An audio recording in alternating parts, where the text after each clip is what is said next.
he had always been bigger than everybody. He'd been bigger than the teachers in grade school. He was bigger than all the students. He was bigger than every adult. He was bigger than every car. He was the biggest thing, and he always had been that way.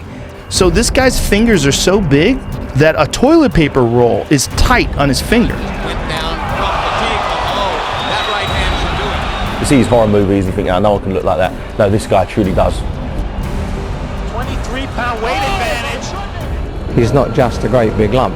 He is the biggest heavyweight champion in history. The year is 2008. Evander Holyfield has gone past the twilight of his career and into the dusk. We may be seeing the end of an era. With his hopes of becoming the oldest heavyweight champion of all time, and only 5-time belt holder crumbling before his eyes like poorly mixed concrete. Oh, there's a bolo punch at Atlanta. After failing to do what he set out to do a year prior, the lumbering yet lovable lunk-born Nikolai Valuev is kind enough to give him a chance at redemption and further his legend. I truly believe that being a winner is not in the size of a man, it's how the man thinks. But can a man's want alone bring Holyfield back into the forefront of champion-level fighting? Or will the tallest champion in boxing history tower over the man once dubbed a giant slayer and show that boxing is in a new era now, where the big man always beats the little, and the old must always make way for the new? As a legend of the sport, many hoped Holyfield could reel back the tapes he gave us through the 80s and 90s, when his lateral movement, proto-pendulum-style boxing, and offensive aggression helped him beat all-time greats like Mike Tyson, Riddick Bowe, and Larry Holmes. Good left hook! Holy cow!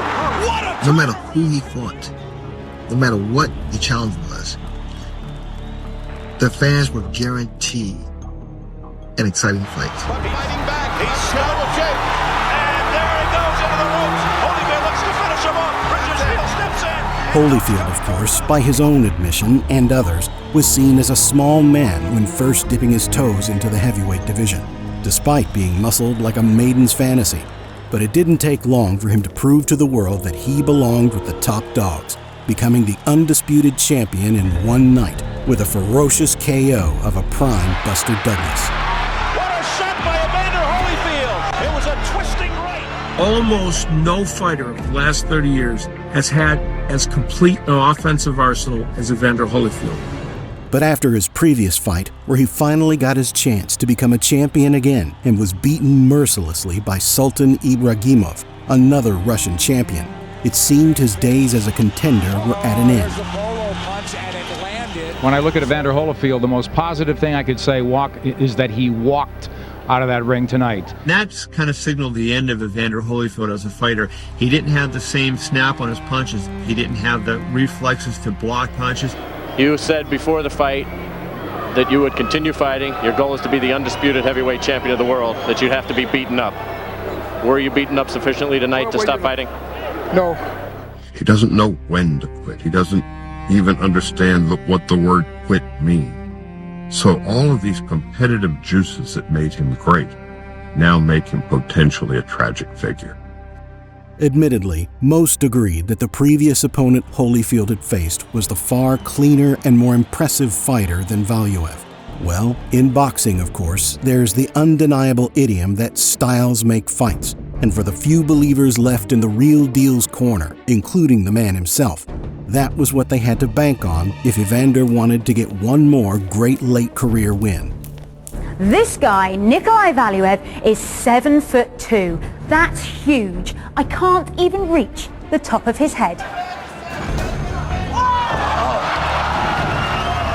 Nikolai, on the other hand, never quite had a moment where he proved the brilliance that having an extra foot and 100 pounds over your opponent could have, despite him bursting onto the scene just as the theory that bigger men equal better fighters in the heavyweight division. Instead, for Valuev, many figured his ridiculous height of 7 feet and some change, with 320 pounds to lug around, would be far too demanding in a 12-round bout. Surprisingly, he proved them wrong in that regard, as Valuev was a surprisingly efficient 12-round fighter. But just as surprisingly, he lacked power for his size, and instead valued his admittedly effective jab for most of his finest performances, turning people away from wanting to watch what should have made him a phenom. But Valuev doesn't win a single round on aggression. He is just following around the ring. Before long, the press conferences rolled around, and due to the language barrier and overall nicety of both men, the discussion between Holyfield and Valuev was friendly at best and forgettable at worst. But whether that was foreshadowing for the bout was yet to be seen. And with the experience I have on my side, I can make the adjustment that's necessary and be the fifth heavyweight champion of the world again. The big night arrived on the 20th of December, 2008, not too long after Holyfield's 46th birthday, after a rushed ring walk and a consistent as ever announcement from Michael Buffer. The bout between the largest heavyweight champ of all time and one of the smallest commenced, soon to leave fans of the sport in outrage and turmoil, long into the unforeseen future. Back when Holyfield was the Duba of boxing, now he's got a familiar face. He's got to let his hands go, but he does fight in spurts. Here's the hook by Holyfield. He hit with that punch. Valuev tries to throw him. Overhand right by Holyfield. Yeah, that landed. Now he's inside, missing. Valuev tries to counter with the right, but he was very slow with it, trying to become the oldest man to win that title. George Foreman did it at age 45. The 46-year-old arguably took that first round on our cards anyway. Round two is slightly more active from Evander Holyfield after a slow start from both. Valuev stands his ground in the middle of the ring, while the real deal moves as quickly as a cat and lunges in with well-timed jabs and the rare uppercut to keep Valuev on his toes. But what he has done is done things like that, picked his shot.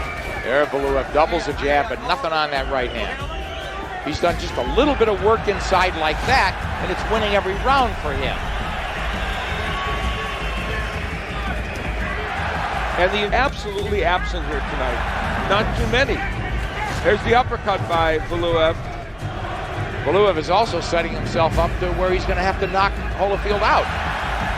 Hook lands by Holyfield. Round six finally sees some life coming from the beast from the east as he catches Holyfield trying to take a breather round. His punches don't seem particularly powerful, but the fighter many expected to see with his clean jab had finally come to fight. And perhaps Evander, in his older age, is beginning to fade after a strong opening half to the bout. Now there, he puts together a nice combination, Valuev. He missed, but that's just what he should be doing. Now Valuev's starting to get a little bit of rhythm to what he does, at least. Now in this round, Holyfield has not thrown that many punches either. There he lands a right and another right on the inside. You know, Holyfield at 46 there. Now he's getting pressed a little bit. Nice right hand from Valuev. Really, that's his deal. Okay, there it is. That's what he should have been doing 5 rounds ago. Halfway through the 8th.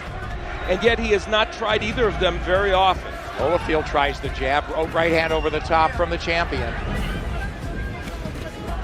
There, they exchange shots there. Holyfield came back with a nice left hand. The fact that 46-year-old Holyfield has had constant movement during the course of this 8 rounds is something. The way it's transpired for him. Not good for boxing, slippage there. He's not been pressured all night. Yeah, it's been movement that he dictated. Valuev gets hit with a counter. Good hook by Valuev. Yeah, but back comes Evander nicely.